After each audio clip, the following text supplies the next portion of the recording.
Hola a todos, espero se encuentren bien, que todas sus familias estén con salud. Antes de comenzar la sesión, vamos a dar la siguiente información. La segunda nota, es decir, el segundo parcial, lo vamos a realizar o la vamos a sacar la nota mediante la entrega de dos talleres. Hasta la fecha, desde el primer corte hasta la sesión de hoy, hemos dejado uno, el taller de las llamadas obligaciones conjuntas o dividuas. Dos, el taller sobre la divisibilidad e indivisibilidad que ustedes a la fecha ya tienen que tener resuelto porque ese fue un taller que dejamos semanas atrás. También hemos dejado el otro taller que técnicamente se abordan en ese taller dos temas, que es el de pago a plazos y el de pago por consignación. También hemos dejado el taller de la innovación que colgamos ahí en el aula virtual de Google Classroom, que fue la última sesión del viernes. Ayer tuvimos o hemos estado respondiendo preguntas de algunos de ustedes sobre ese taller. Entonces, ayer se destinó ese día para que ustedes desarrollaran junto conmigo el taller de la innovación. Es la misma metodología que hemos venido implementando, que estábamos implementando cuando teníamos las clases normales. Dejamos un taller y la actividad se realizaba en el salón de clase. Así que aprovechen Classroom para realizar las preguntas. Obviamente se hace la sesión, al día siguiente en el aula virtual respondemos las preguntas y pues dejamos el tema como abordado. Dentro de las características para la entrega de ese taller, yo les diré cuáles de esos talleres que vayamos dejando, porque inclusive hoy con el tema de la transacción vamos a dejar un taller. Entonces, previamente yo les estaré informando una semana antes qué talleres vamos a recoger. ¿Por qué? Porque vamos a recoger dos talleres que yo seleccionaré, así que ustedes lo tendrán o tendrán que tener todos los talleres, irlos desarrollando y tenerlos listos. ¿Okay? Se supone que todos tienen que ir teniendo listos los talleres. Los talleres se pueden presentar en dos personas o individual, como quieran. Si tienen dificultades de comunicación con algunos de sus compañeros, pues lo hacen de manera individual. Máximo dos personas, no se puede de más. Por favor, realizar el taller. El taller tiene que ir bien presentado, es un trabajo para nota del segundo parcial. Tiene que enviármelo o me lo envían al correo que estaré yo colocando aquí en la descripción del video. En esta descripción del video estaré colocando la dirección de correo electrónico a la cual me van a enviar los talleres. Los talleres envíenlos en formato PDF. ¿Por qué? Porque podemos tener problemas al momento de abrirlo en formato Word, se descuadran a veces las márgenes, etcétera, etcétera, de acuerdo a la versión que ustedes tienen de Word, entonces se dificulta muchas veces, entonces así que envíenlo en formato PDF. La idea es que respondan en ese trabajo, desarrollen, respondan las preguntas que se dejan en los talleres y susténtenlas. Hay que sustentarlas, colocar notas de pie de página y en la parte de bibliografía. Vuelvo y repito, es un trabajo bien presentado, de la cual vamos a sacar la segunda nota del segundo corte o correspondiente al segundo corte. Así que bien presentado esos talleres. Las fechas de entrega o la fecha de entrega que tenemos para el taller la vamos a unificar. ¿Por qué? Porque teníamos una fecha de parcial para el grupo 3 y otra fecha de parcial para el grupo 5. Así que la fecha para la entrega de los talleres va a ser el 22 de abril. Hasta la medianoche del 22 de abril. Entonces, hasta la medianoche del 22 de abril, ustedes enviarán los dos talleres que yo escogeré para que me los vayan o me los envíen al correo que está aquí, vuelvo y repito, en la descripción. ¿Listo? Espero que haya quedado claro el tema, bien presentado el taller, bien pulidito el trabajo para obtener una buena nota. Recuerden, vuelvo y repito, que estaremos o hemos estado desarrollando las clases también en Google Classroom y esa es una herramienta que por favor utilicen para, digamos, ustedes sacar adelante bien ese taller. Consulten las respuestas que se les han dado también a sus compañeros porque varios de sus compañeros han realizado preguntas ya sobre los talleres y sobre las sesiones que hemos realizado, sobre las clases que hemos hecho. Así que miren también el hilo de las preguntas y de las respuestas que yo he dado, que yo sé que también a ustedes les puede servir de utilidad, ¿ok? Entonces, tengan presente eso. Utilicen mucho la herramienta de Google Classroom. Yo estoy pendiente en los horarios para responder.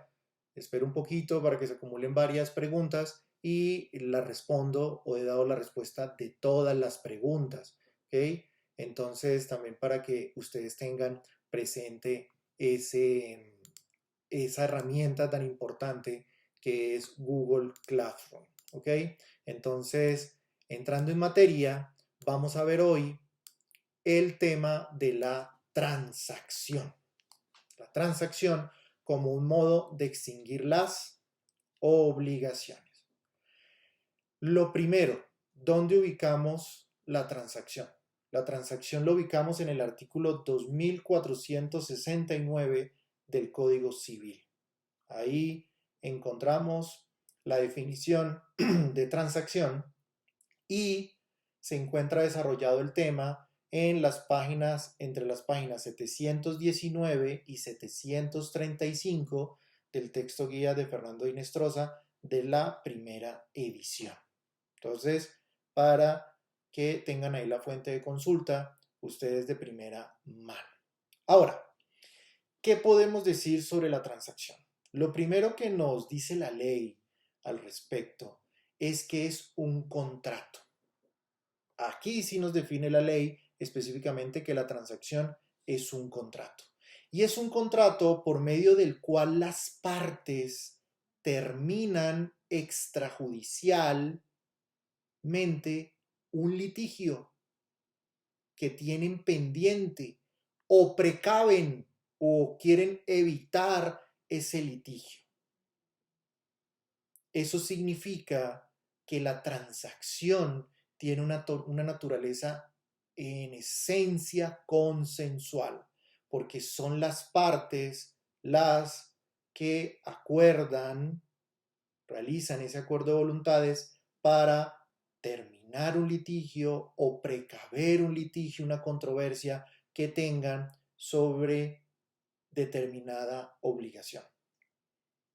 Dentro de ese aspecto, ¿qué podemos decir? Pues que la transacción es una herramienta moderna, muchas veces subestimada en nuestro medio. ¿Por qué? Porque es una herramienta barata, de fácil acceso, no tiene costos, las partes se pueden reunir, ¿cierto? Sin ningún problema para terminar o extinguir esa obligación. Pero otra característica también importante de la transacción es que también tiene una función mixta. ¿Qué significa que tenga una función mixta? Que así como extingue una obligación, también crea una nueva obligación. ¿Ok? Crea una nueva obligación. Lo que pasa es que aquí, mediante la creación de esa nueva obligación, pues se tiene que verificar que lo pactado o lo acordado dentro del contrato de transacción, pues se cumpla. Y mientras se cumple, pues la obligación con la cual se busca extinguir la transacción queda en suspenso. Esto no lo desarrolla la doctrina, queda en suspenso. ¿Por qué? Porque tiene que verificarse que lo que se está transigiendo se haya cumplido y una vez cumplida esa transacción, lo acordado por las partes en ese contrato, en ese acto, pues procederá entonces la extinción de la obligación con la cual o mediante la cual se busca extinguir a través de la transacción. Mucho ojo con esto, que es un aspecto muy importante que desarrolla la doctrina. Ahora, otro interrogante que se nos presenta de primera mano. Si en nuestro ordenamiento jurídico el contrato únicamente es fuente de obligaciones, entonces encontramos que la transacción no solamente crea obligaciones porque es un contrato, sino que también las extingue. Entonces también se presenta el debate a nivel doctrinal que si la transacción en su esencia viene siendo una convención o un negocio jurídico. Ojo que en uno de los hilos ahí que hemos dado la respuesta en Google Classroom sobre la novación, desarrollé esa explicación porque uno de sus compañeros me preguntó las diferencias, ¿cierto? O tenía inquietudes sobre la diferencia entre convención, contrato y negocio jurídico. Entonces, por favor, consúltenlo ahí, aunque obviamente ustedes deben de tenerlo claro porque es un tema que ya hemos venido desarrollando. Pero aquí la ley sin más, nos dice que la transacción es un contrato. Entonces el debate está abierto, vuelvo y repito, a nivel doctrinal, que si la transacción es un contrato o es una convención o es un negocio jurídico. ¿Yo qué comportaría? Pues uno se ciñe a la ley, ¿no? La ley nos dice que la transacción es un contrato, pero nos queda siempre, vuelvo y repito, la inquietud de que pues si crea y extingue puede tener esa cualidad de convención, además por su esencia consensual, ¿no? Consensual que tiene la misma transacción. Ojo ahí. Entonces, ¿cuáles son los requisitos y los efectos? Vamos a verlos primero de manera general para después identificarlos, ¿no? Uno por uno, de acuerdo a la norma o a las normas del Código Civil. Lo primero, lo que habíamos mencionado anteriormente, lo ampliamos. Es un contrato en cuyo elemento esencial o aspecto esencial, las partes realizan concesiones recíprocas, que cada parte, básicamente, o lo que consiste es que cada parte renuncia, ¿no? Cede derechos, renuncia a pretensiones, incluso para llegar a un acuerdo con la contraparte y así poder extinguir la obligación. Pero ojo que aquí no renuncia a esos derechos de manera total, no, sino que se renuncia de manera recíproca, de manera parcial. ¿Con qué? ¿Con qué fin? Para extinguir una obligación. Ahora, esa extinción de la obligación pues radica en que las partes lo que pretenden es solucionar de una forma directa una controversia, un conflicto que es inminente, que se puede presentar en cualquier momento y que las partes a fin de prever o precaver, digamos, que realizan ese contrato de transacción cediendo parcialmente derechos o renunciando a sus pretensiones a fin de llegar a un acuerdo y poder extinguir la obligación. Aquí, pues digamos que no media un tercero. Aquí no hay necesidad de un tercero, como se presenta en el fenómeno de la conciliación, que sí se requiere en la conciliación una autoridad competente. Aquí en la transacción no se requiere un tercero porque es enteramente consensual. Bien, segundo, es un contrato intuitu persona, ¿cierto? ¿Qué significa eso? De que se realiza en función de las calidades especiales de cada parte. Cada parte tiene unas calidades especiales, unas características especiales, el deudor, el acreedor, los acreedores, los deudores, y por lo tanto, esas características especiales hace que el contrato de transacción sea intuito persona o persona. ¿Ok? Tercera, solo se pueden transigir derechos patrimoniales. Ojo que lo venimos repitiendo desde el inicio del curso, que aquí se estudian las obligaciones o los créditos, obviamente de carácter patrimonial, que sean susceptibles de renuncia, de que las partes puedan renunciar a esos derechos patrimoniales. ¿Por qué? Porque en la transacción no se pueden transigir derechos personalísimos o aquellos que versen o traten sobre el estado civil de las personas. No se puede. ¿Ok? Tienen que ser estrictamente derechos de carácter patrimonial. Tercero, muy importante, perdón, cuarto, muy importante para tener en cuenta, la transacción hace tránsito a cosa juzgada en última instancia. ¿Qué implica eso? Que una vez que yo transijo, no puedo demandar o exigir ante un juez a que el deudor me cancele la obligación. No, ya se transigió. Ya, por lo tanto, una vez realizada la transacción y cumplida la transacción, porque es verificada por las partes, y vamos a ver que también es verificada por un juez, en unos momentos lo vamos a ver, pues obviamente ya no puedo demandar al deudor para exigir el cumplimiento de obligación porque hace tránsito a cosa juzgada en última instancia. Un aspecto súper importante de la transacción. Quinto, como es un contrato, pues obviamente esa transacción debe de cumplir con los requisitos para la validez del acto jurídico. Tiene que existir, tiene que ser válido. Acuérdense, volvemos a repetirlo en esta sesión, consentimiento libre de vicios, el objeto lícito, la causa lícita, la capacidad de las partes, la capacidad jurídica y el cumplimiento de las formalidades o las solemnidades en casos especiales, que se requiera en casos especiales. ¿Qué casos especiales? Un ejemplo, si estoy transigiendo sobre unos derechos patrimoniales de carácter inmobiliario, pues ¿qué exige eso? Unas formalidades, ¿no? Las formalidades del registro y de la escritura pública, etcétera, etcétera, etcétera. Ahora, importante también aquí que el contrato de transacción esté libre de vicios, que no tenga nulidades. Vamos a ver más adelante por qué este aspecto es importante y por qué se desarrolla o la ley, el Código Civil lo desarrolla muy claramente en los artículos en los cuales nos explica la ley la transacción. Segundo, la transacción en esencia es extrajudicial. Las partes la realizan por fuera del proceso, pero eso no implica que también la transacción pueda ser judicial, tal como no lo coloca o no lo explica el Código de Procedimiento Civil y el Código General del Proceso, que la reconocen como una forma de terminación anormal, ¿no?, de la obligación.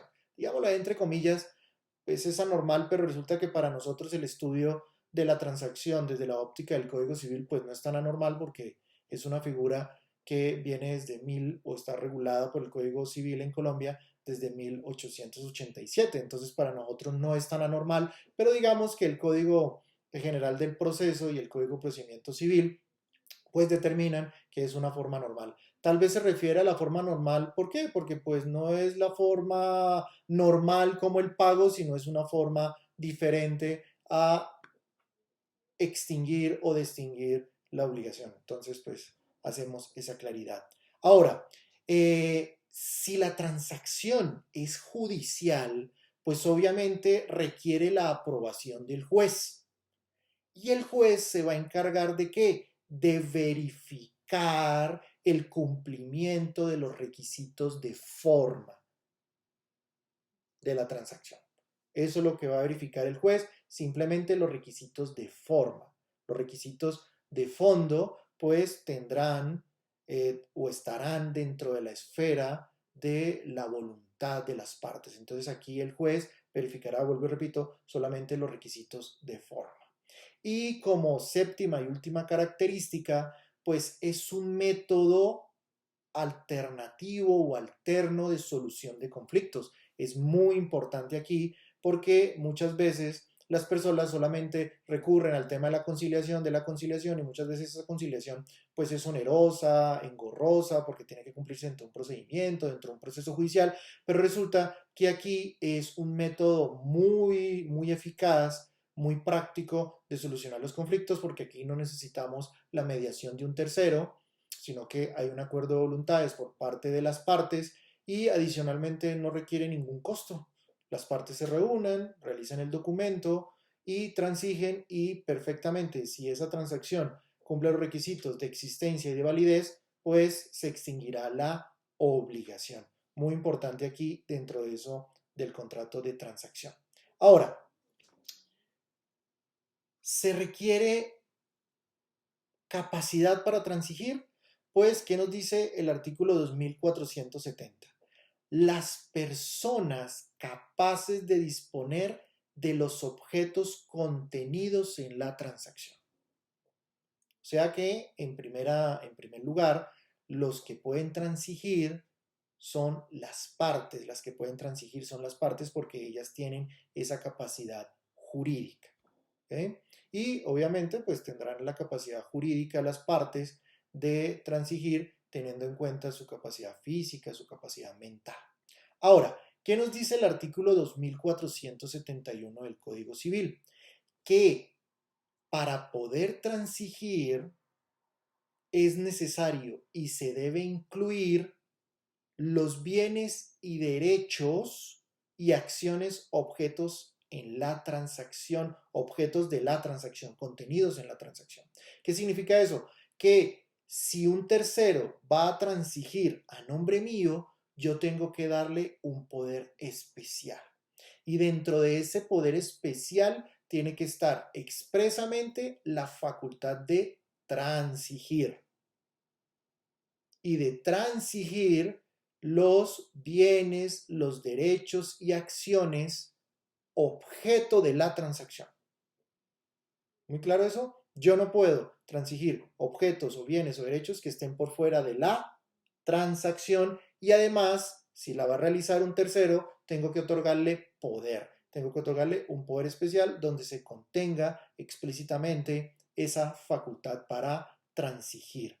Ahora, se puede también transigir un perjuicio civil proveniente de un delito. Si se comete un delito y se ocasiona un daño, ese daño de carácter civil o ese perjuicio de carácter civil se puede transigir, pero sin perjuicio de la acción penal o criminal. ¿Qué significa eso? Que la acción penal o criminal sí no se transige, tal como nos lo explica el artículo 2472 del Código Civil.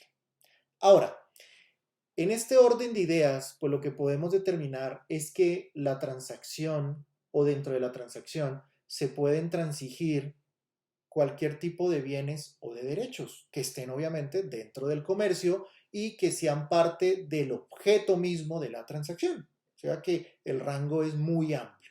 Pero resulta que la ley nos determina, nos especifica unas excepciones. ¿Y cuáles son esas excepciones? Pues la primera es la contenida en el artículo 2473 del Código Civil, que dice que no se puede transigir sobre el estado civil de las personas, ya lo hemos mencionado dentro de las características y efectos de la transacción previamente, ya lo hemos mencionado. Entonces, ¿por qué? Porque solamente yo puedo transigir sobre derechos patrimoniales. Segunda excepción, no vale la transacción o no es válida sobre derechos ajenos o inexistentes, tal como lo trae a colación el artículo 2475 del Código Civil, ¿cierto? En segundo lugar, también nos especifica el Código Civil que será inválida o no tendrá validez la transacción de alimentos futuros que no tengan aprobación judicial y el juez no podrá aprobar esa transacción si la transacción contraviene lo dispuesto en los artículos 424 y 425 del Código Civil colombiano. Eso dentro del marco del artículo 2474 del Código Civil sobre las excepciones a la transacción. Mucho ojo. ¿Por qué? ¿Qué nos dice? Pues que implica la protección de aquella persona que está recibiendo esos alimentos. Entonces, la persona que está recibiendo esos alimentos, si se transige sobre esos alimentos que la persona va a recibir a futuro, pues se pondrá en riesgo que la vida, ¿no?, del menor o de aquella persona que está recibiendo esa asistencia alimentaria. Por lo tanto, no se podrá transigir sobre alimentos futuros salvo que haya una aprobación por parte del juez y que no contravenga los artículos del Código Civil 424 y 425. Mucho ojo con esto, que es importante. Ahora, en cuarto lugar, ¿qué nos dice el artículo 2477? Pues que la transacción es nula si el título el título o el documento sobre el cual se está transigiendo adolece de nulidad. Si yo estoy transigiendo sobre un contrato, sobre una obligación que es nula, pues evidentemente la transacción también será nula. Pero hay una excepción a esa excepción del artículo 2477, salvo que las partes lo hayan discutido o contemplado previamente.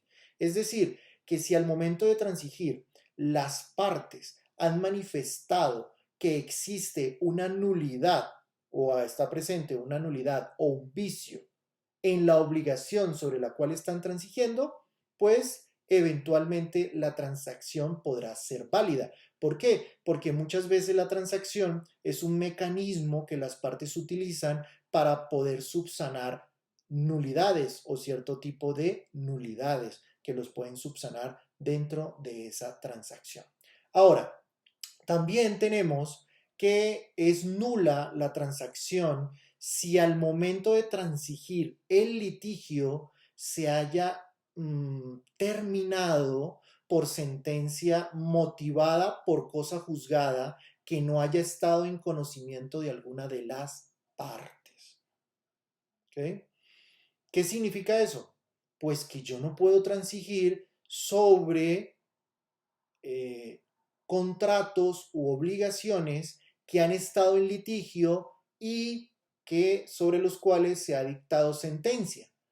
Pero, obviamente, tiene que haber por parte del acreedor y del deudor un desconocimiento. Incluso no solamente de los dos, si alguno de los dos. Si alguno de los dos desconoce que eso ya ha sido materia de cosa juzgada, ¿ok?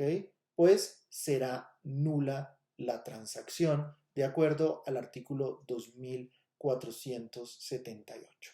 ¿Qué nos dice el artículo 2479 del Código Civil? Que es nula la transacción cuando se transige existiendo un error en el objeto. En el objeto, ¿cierto? Y ¿qué nos dice también el artículo 2479, 2479, 2480? De que también es nula la transacción que se presenta o se genera por un error en la persona. Ojo que estos dos artículos están íntimamente vinculados. Entonces, ¿qué nos dice el artículo 2479? Que si se presenta un error en la persona, la transacción será nula, y si se presenta un error en el objeto, de acuerdo al artículo 2480, la transacción también será inválida, es decir, será nula. Ahora, importante, ¿qué nos dice el artículo 2481? A veces se presentan los errores de cálculo. ¿Cuáles son esos errores de cálculo? Pues colocamos en letras 1.000.000 de pesos y en números estaba otra cifra. Estaba 1.100.000. Pues resulta que esos errores de cálculo no anulan la transacción porque las partes pueden rectificar esos errores de cálculo. Entonces, es lo contemplado en el artículo 2481 para que lo tengamos en cuenta. Ahora, la rescisión de la transacción. Nos ubicamos ahí en el artículo 2482. ¿Qué es la rescisión? Pues alegar la nulidad de la transacción. Entonces, ¿en qué casos se puede alegar la nulidad de la transacción? Lo primero, cuando se haya obtenido la transacción por títulos o documentos falsificados. Si yo he realizado una transacción sobre documentos o he exhibido documentos falsificados, documentos o títulos falsificados, pues se podrá alegar automáticamente la rescisión de la transacción o del contrato de la transacción. Si la transacción se ha realizado con dolo o se ha conseguido con violencia, también da lugar a la rescisión del contrato de transacción. En tercer lugar, cuando se ha incurrido en error respecto respecto a la identidad del objeto sobre el cual se está transigiendo. También, ¿cierto? Se podrá alegar automáticamente la rescisión y por lo tanto presentar o incoar la acción rescisoria. En cuarto lugar, asimismo se anula la transacción que se haya celebrado cuando el litigio se ha terminado por sentencia. Y si las partes o alguna de las partes conocía de esta situación. ¿Recuerden? Lo acabamos de estudiar o de mencionar en el artículo, según el artículo 2478 del Código Civil. Ahora, en quinto lugar, también se puede alegar la nulidad de la transacción, la rescisión de la transacción, cuando la transacción haya sido celebrada por una persona incapaz, en primer lugar, cuando el consentimiento adolezca de un vicio, segundo lugar, y cuando recaiga sobre un objeto ilícito o causa ilícita. Entonces, mucho ojo con este quinto caso en los cuales yo puedo alegar esa rescisión del contrato de transacción. Ahora, ¿cuándo o en qué momento se puede pedir la nulidad o rescisión de la transacción? Lo primero, cuando el contrato de transacción se crea haber celebrado con una persona, pero termina celebrándose con otra, automáticamente se puede pedir la nulidad o la rescisión de la transacción. ¿Por qué? Porque el contrato de transacción, como hemos mencionado antes, es intuito persona, ¿cierto? El contrato de transacción reviste esa cualidad en donde las personas que transigen tienen unas características especiales. Cada una de las personas tiene una de las características especiales y por lo tanto se presenta esa nulidad.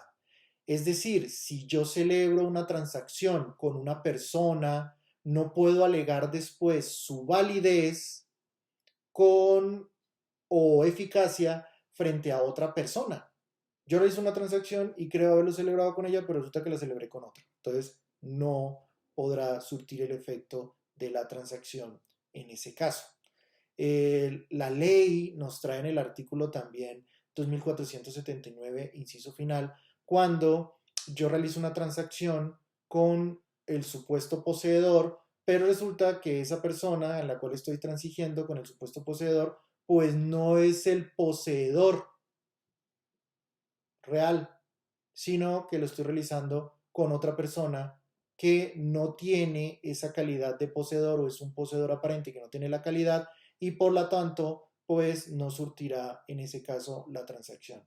Creo haberlo celebrado con ese poseedor o con esa persona que es poseedora, pero no lo celebré con ella. Entonces pues no tendrá efecto la transacción frente al verdadero poseedor. ¿Ok?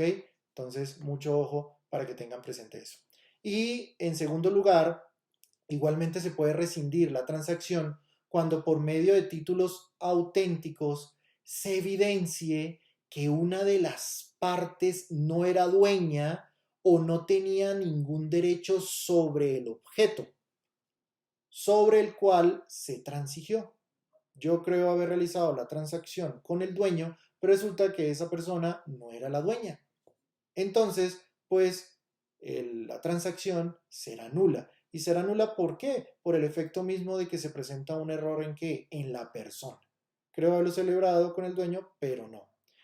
Sin embargo, con la condición de que los títulos o documentos debieron ser desconocidos por la parte, ¿no?, cuyos derechos se favorecen al momento de celebrarse la transacción. Si se han revelado los documentos y se ha dejado claro que esa persona con la cual yo estoy transigiendo o esos documentos demuestran de manera clara que la persona con la cual yo estoy transigiendo no era la dueña del bien o del objeto, pues es claro que la transacción será válida. Pero si no se ha manifestado a través de ningún documento o no se ha dado la claridad de que esa persona no tenía el derecho sobre ese objeto, pues la transacción será nula. Mucho ojo para que tengan en cuenta también esto. Ahora, en resumidas cuentas, ¿cuáles son los efectos esenciales mismos de la transacción? Lo primero, hace tránsito a cosa juzgada en última instancia, la transacción. Hace tránsito a cosa juzgada en última instancia, que significa que no podré apelar, pero sí podré alegar nulidad o rescisión de la transacción según los casos que acabamos de estudiar. Es decir, desde el artículo 2473 al artículo 2482. Si la transacción es válida, pues yo no podré apelar, no podré ir a segunda instancia, no podré demandar sobre el mismo tema, sobre la misma cuestión, sobre el mismo litigio o controversia, no podré demandar. Pero si la transacción adolece de una nulidad, sí podré alegar esa rescisión, esa nulidad del contrato mismo de transacción. Ahora, segundo efecto importante que estamos resumiendo. La transacción surte efecto principalmente entre el deudor y el acreedor, o entre el deudor y los acreedores. Esto es, entre las partes. Si existen varios interesados, la aceptación de uno de ellos no los afecta, salvo cuando se nove la obligación o cuando se esté realizando una novación. Esto a la luz del artículo 2484. ¿Cómo lo traducimos? La transacción surte efectos inmediatos sobre las partes, pero podrá surtir efecto frente a terceros si, obviamente, la transacción es aceptada por esos terceros. ¿Cuáles pueden ser esos terceros? Los acreedores prendarios, los acreedores hipotecarios, el fiador, los garantes en sí, ¿ok? Sí tendrá efectos, pero no los afectará esos interesados en la aceptación si la obligación se está novando, ¿ok? Ojo que lo vimos en la clase anterior, la figura o el modo de extinguir las obligaciones por novación, ¿ok? Por novación. Listo. ¿Qué ocurre aquí? En la transacción se renuncia a los derechos, pero no se renuncia a los derechos de manera total, sino que se renuncia de manera parcial. Y se renuncia sobre los derechos que recaen sobre el objeto o sobre la prestación que es contenida dentro de la transacción. Y por lo tanto, esa renuncia se entenderá que se está realizando sobre ese objeto en particular. Si existen más objetos dentro de la obligación, o existen varios objetos dentro de la obligación, y se está renunciando a un derecho específico, pues esa renuncia afectará al objeto específicamente de los varios que se encuentran dentro de la obligación. Es decir, que no afecta a los otros. Ese también es una variable importante que tenemos que tener en cuenta. Ahora, frente a la cláusula penal que nos desarrolla el artículo 2486. Si en la transacción se pacta una cláusula penal, cosa que se puede dar, se puede pactar una cláusula penal, esa cláusula penal se hará efectiva sin afectar el normal desarrollo de la transacción. Un aspecto súper importante a fin de que la transacción siempre llegue a extinguir la obligación y que obviamente esa naturaleza consensual de la transacción pues reviste este efecto. Yo puedo incumplir la transacción. ¿Ok? Entonces, si yo incumplo la transacción, ¿qué sanción acarrea? Pues la cláusula penal que se ha pactado dentro de la transacción.